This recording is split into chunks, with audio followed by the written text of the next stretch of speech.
But a warrior has got to be able to go against what seems to be popular.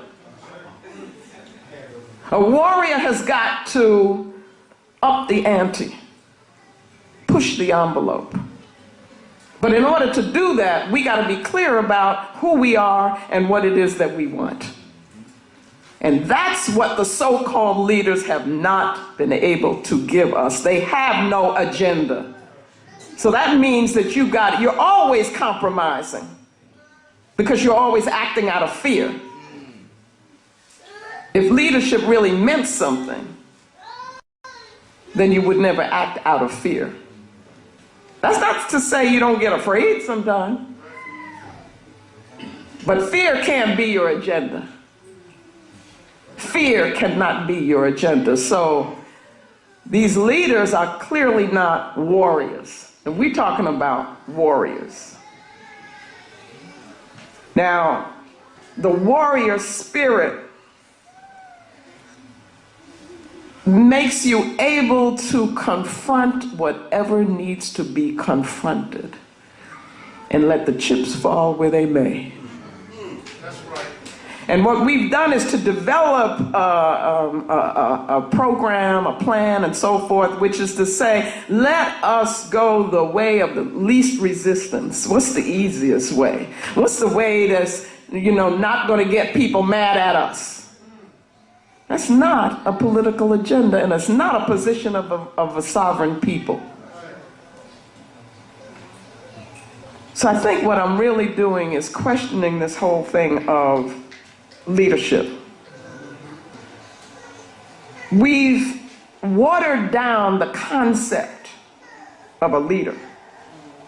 We have Uruguayized the concept of a leader.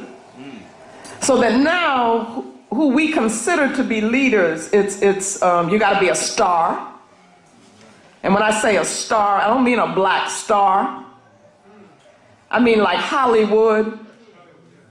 That's what I mean. You got to be popular, and you got to say the popular things. See, I was trained by none of John Henry Clark. And that gives me the power to say what I think is truth to my people. And that's what he did. Even when it was unpopular among our people, he had to tell the truth. And he said, watch out now. He ain't working for you. Watch out. And people came to him and they warned him. They said, Professor Clark, you really want to say that? You really want to take this position? He said, yeah, because this is the truth. Now that's who I was trained by, so I got to do the same thing, okay? But when we talk about leader now, that's not what we're talking about. We're talking about the person who wants to remain popular. We're talking about the person who may be glib, got away with words, but they really not saying anything. That's what we're talking about. We're talking about the person who develops this personality thing that makes them all about them.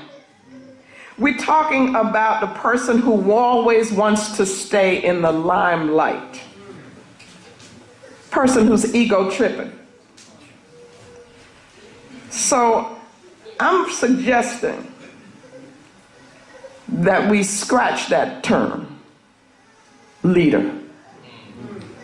And that what we need are organizers, we need warriors. We need victors. Me, I'm in it to win it. There's nothing less than that. That's what Baba Kobe said on Friday. We in it to win it. So we do whatever we have to do to make that happen. And we say whatever we know is truth or believe is truth or have thought about it. Okay? Problem is that the so-called leaders are not doing political analysis. They're not doing historical analysis. So therefore, they're not in a position to be a vanguard. You see, they're not in a position to teach because they're not doing the work that you do when you want to take your people where they need to go. So I'm raising that here, and I'm saying that we need to more think in terms of what we need to be in order to be warriors, what we need to be in order to be organizers of our people, and then one of the most important things, which I will be talking about, is being visionaries. That's what we're lacking. If a person gets up in front of you and they say they purport to be your leader, or somebody presents them as a leader, you have a responsibility to confront them, not in a negative way, but to say to them, what is your vision for our people? And I will guarantee you that most of the people now that are called leaders by the media would kind of scratch their head a bit. They would, shift a little and do all of that stuff because they have not thought about that and do not have a position with regard to what is a vision of victory for our people. You got to have that, because that's what tells you how to organize. And that's why we don't have an agenda, because the people who are supposed to be developing all of that don't do it. They don't have an agenda. So that everything they do is reacting to what the enemy does. You see? We have to even have a vision that goes beyond the presence and existence of Urugu. We have to be able to envision a world with no Urugu, an African world. Then what do we want it to look like? What do we want for our children in our world? We have to have the courage to construct our own reality. And that's what Garvey was talking about. That's right. Because he said he looked around, he didn't see what he thought should be there, and so what did he do? He didn't get depressed about it. He didn't get defeated about it. He said, I'm going to build the government that we need to have. Woo. Where do you get that kind of boldness from? So we got to go all the way back to Garvey, who said he would come again. He said he would be here with us, no matter how long it took. And I'm telling you that the way he comes back is in our work. Not honoring him in words, or pomp and all of that stuff, but honoring him through doing what he did. How many of us have the courage to do that? The man took on the world for us and in our name. But let me go on.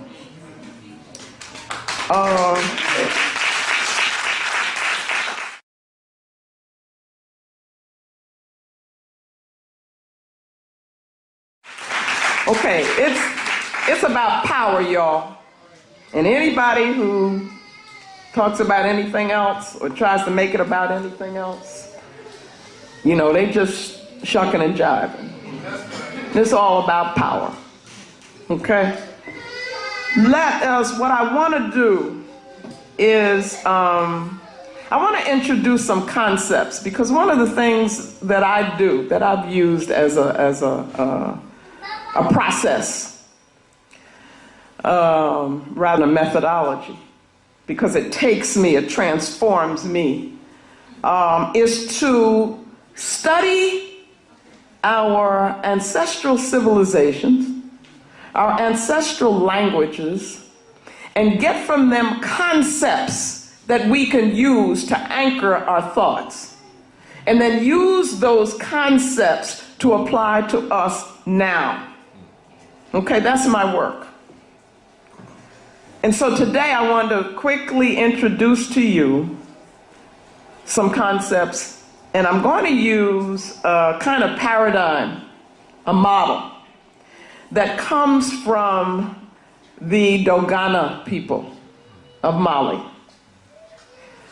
And the first one that's up there is Sodai, which is clear vision. And I'm saying that we need to be developing vision.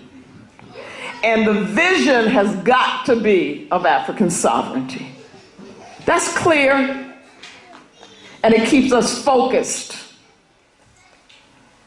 So what I want to do is to go back quickly through the paradigm. And stop me if there's anything that you don't understand. And I hope some people are taking notes. Hope a lot of people are taking notes. Jiriso in this paradigm would be like the most, I started to say fundamental, but it isn't fundamental at all. It's like the lowest level of knowing. It really is the level on which the European worldview is built. It's the most simplistic, not simple in a good way, but simplistic. So we call it word from the front. And that means really what you see is what you get. You see what I'm saying? Is that it is the literal level. It is the superficial level. It has no depth. Now you know, to understand anything that African people are talking about, doing, their music, you know, our science, all the things that we did, you got to think deeply. And this is about African deep thought. You know, you can't be easy on yourself when it comes to African thought and African life. And organizing for African people. You got to work. You got to think. And you got to think deeply. Jiriso is not that. Again, it's what you see is what you get. So ain't no interpretation, and it can't be any understanding. So Jiriso is sight without understanding. Everybody got that? Now we go to Beniso. And what happens at Beniso is that you begin to look at the thing and from different angles. You know, you getting some perspective, and it translates word from the side. Now, I'm going to tell you, I see these things, I've read them, I have not been to Mali, so I have not spoken with a Dogana person. I am interpreting and using them just like I did with the term Ma'afa. Just like I did with the term Urugu. I am using my African spirit to say, how does this apply to us? And how can we use this for analysis? Okay? So Beniso is where we begin to think. You ain't even thinking at the Jiriso level. Not African thought. Okay? So we're at Beniso, and we're beginning to develop a viewpoint. We're beginning to develop a perspective. And one of the most important things that I teach our children, and I'm talking little, you know, from 6 on, is that we have to understand we have a perspective as African people. And so what you want your children to know, and yourselves, is to look at and develop and know what is the African-centered perspective on whatever it is that you're talking about. Okay? If somebody tells you, oh, there's just this objective thing and it's you know, universal and so you don't need to interpret, then they're running a game on you. And that's what the Europeans do, and have been able to convince some of our people who are in the universities that, yeah, this is the highest form, is this objective thing that has no cultural base. That's a big mistake, okay? Because that particular objective view, objective truth, or whatever it is that they say they're giving you represents their worldview and their perspective, which is anti-African. And you're going for it.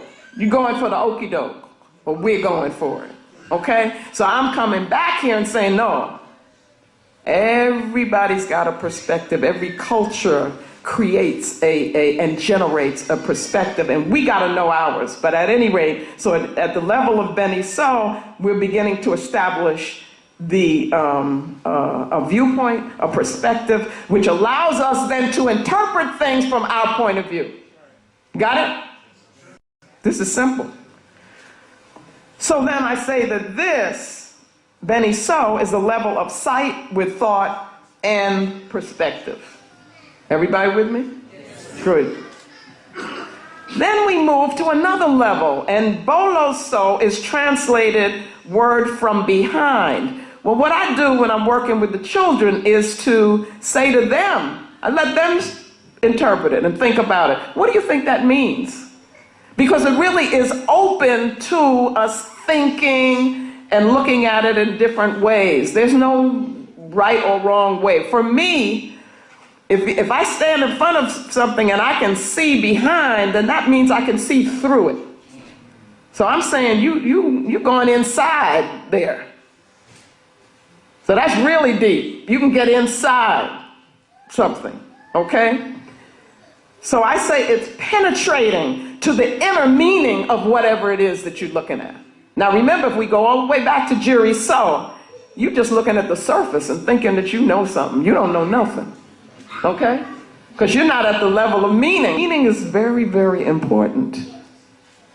Without meaning, what is something? You know, they say, just give me the facts. All I want is the facts. Fact is nothing out of context. For a fact to have meaning, you have to put it into a context. And we define what that context is, and what is it? It's African sovereignty. Okay, so where does it fit within that? That's how we determine the meaning of something. And our children can do that. If we train them properly, they can think on that level when they're little. So we are finding the essence of a thing at the level of Bolo. So we're seeing through it, and we are getting insight. Insight. Do you see how that works? Okay? Understanding on a deeper level. You get insight into something, into how it works. And that's a problem for us because we haven't studied how the system works. And the mistake that we made again in 2008, and so you would expect our people generally to make this mistake, but not the so-called leadership, is that it wasn't personal, y'all. And it ain't personal now. It's not about a person. It is about a system. And that system is oppressive to us. And the one thing that I would add to what Daruba was saying was that we got to look at what this administration did with regard to Africa and is doing with regard to Africa, our motherland, that we have a responsibility to protect. We got to understand, every person here should know what AFRICOM is. Okay, and if you don't, then you go back home and look it up and study it.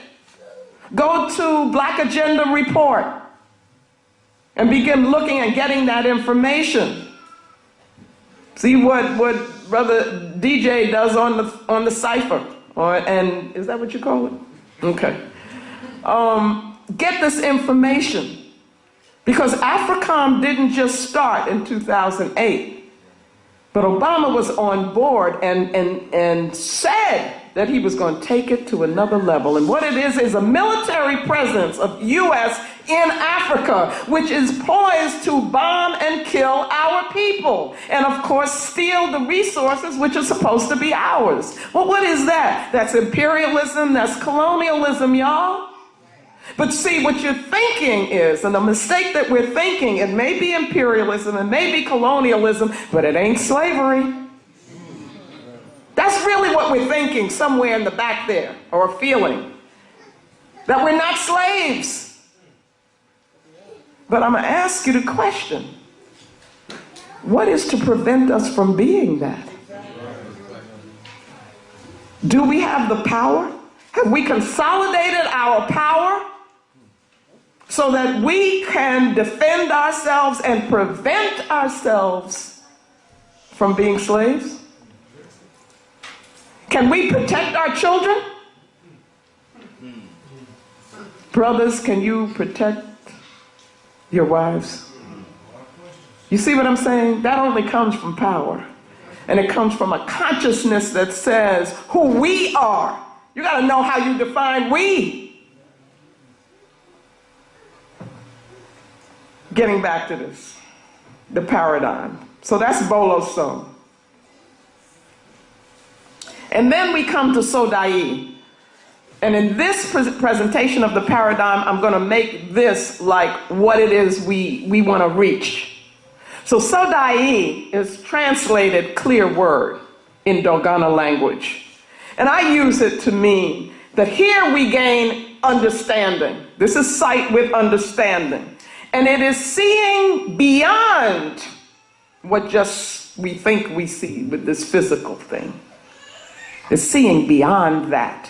And so we gain vision, because that's what vision is. With vision, you've got to be able to use the imagination informed by the African spirit. And Brother Amos, who I worked very closely with, was a good friend of mine. He taught me, and he would talk about imagination. Image a nation. Do you see? But that's got to be part of vision. To be a visionary, you got to see beyond this box here. You got to see beyond the ma'afa. You got to see what is it that our people rightfully should have, and that's what Garvey did. Garvey had a vision.